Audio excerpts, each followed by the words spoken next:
बिहार का युवा जो है वो सिर्फ और सिर्फ नहीं, वो ये कह रही खानदानी परिवारवाद है ना, चाहे वो लालू जी हो गए, चाहे फिर राहुल गांधी जी हो गए या तेजस्वी जी, इनको खानदानी परिवारवाद है। कैसी खानदानी परिवार? बेटा पढ़ लिख के सॉफ्टवेयर इंजीनियर, इसलिए मौका दिया तो राहुल गांधी, पिता उपेंद्र कुशवाहा जी ने कहा। राहुल गांधी जी ने कौन सी पढ़ाई की है? राहुल गांधी जी ऑक्सफोर्ड से पढ़े हुए व्यक्ति हैं। राहुल गांधी जी आज देखो तथ्य के आधार पर वोट चोरी के पूरे डिटेलिंग डेटा लाकर रख दिए हैं, तभी तो डर है। तेजस्वी यादव पढ़ा लिखा व्यक्ति है, अखिलेश यादव इंजीनियर है, आप कैसे परिवारवाद कह सकते हैं? अगर आपका बेटा भी पढ़ा लिखा है या इंजीनियर है या सॉफ्टवेयर इंजीनियर है या फिर एमबीए ही कर चुका है और अगर नौकरी की तलाश में है, तो फिर ये सपना देखना बंद कर दीजिए, क्योंकि वो कोई मंत्री, कोई नेता, वो अपने बेटे के सपनों को पूरा करने में लगा है और आपके बेटे के सपने पर पानी फेरने में लगा हुआ। ये तस्वीरें आपने बिहार से देख ही लिया होगा, उपेंद्र कुशवाहा के बेटे के साथ क्या कुछ हुआ। उनको पता भी नहीं था कि चाय पीना कैसे था, उनको पिलवाया गया। उनको पता नहीं था कि शपथ पढ़ना कैसे, उन्हें पढ़वाया गया। और इसके बाद जो हिंदुस्तान के युवा हैं, उनका खून खौलना जायज़ है कि भाई हम पढ़ लिख किस लिए रहे हैं। देखिए इस वक्त जो कैमरे पे चेहरा आप देख रहे हैं, सानू जी है, लगातार जो है यूथ कांग्रेस की आवाज़ उठाते हैं, गरीबों की आवाज़ उठाते हैं, मजलूमों की आवाज़ उठाते हैं और ये बता रहे हैं चाहे दिल्ली में पॉल्यूशन हो या फिर ये मोदी सरकार का जो कहर आज के युवाओं पे बरस रहा, ये रुकेगा कब। सानू जी आपका बहुत बहुत स्वागत है। सवाल सबसे बड़ा यही है कि भाई क्यों हम लोग पढ़े लिखे, जब ऐसे ही मंत्री मिल ही रहा है, मंत्रालय मिल रहा है, कुर्सी की मलाई जब ऐसे ही मिल ही जाएगा, तो फिर मेहनत क्यों करना?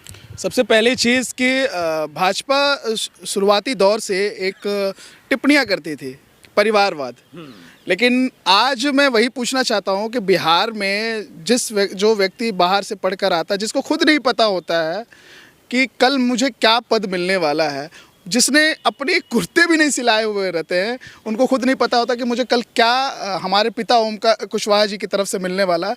तो ये एक बहुत बड़ी बिहार प्रदेश के युवाओं के साथ एक समझिए कि एक गतिविधियाँ अपमान है। आप देख सकते हो कि मैं एक लॉजिकली बात करना चाहता हूँ कि एंटी इनकम्बेंसी नाम की भी कोई चीज़ होती है। पिछले 20 वर्षों से बिहार में किसकी सरकार थी, पूरे देश को पता है। और उस पिछले 20 वर्षों में बिहार में लगातार आज भी पलायन जारी है।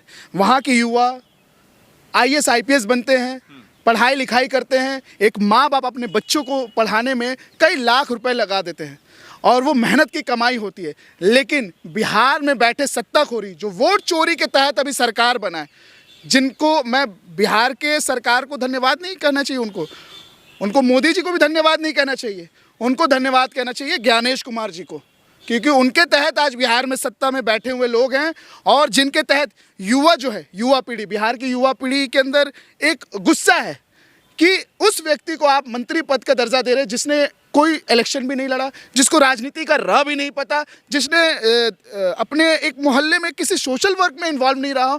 जो व्यक्ति बाहर से पढ़ के आया, उसको आपने फ़ोन किया कि कल आ जाओ, तुम्हें मंत्री पद का दर्जा दे रहे हैं। लेकिन उसके पिता तो कह रहे टैलेंटेड है, मेरे बेटा में एक गुण है भाई। पूरे बिहार के युवा में टैलेंट है, आप बनाइए मंत्री उनको।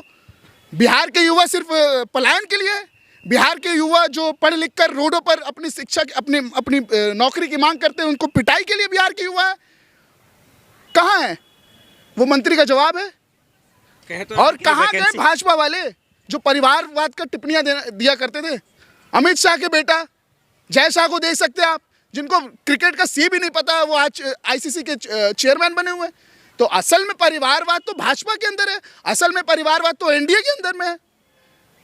लेकिन वो तो कह रहे हैं ये परिवारवाद नहीं है, ये तो उनमें टैलेंट है, ये तो कुदरत ने उनको। टैलेंट अगर देखिएगा तो ऐसी टैलेंट तो आपके अंदर भी है, ऐसी टैलेंट तो हमारे अंदर भी है।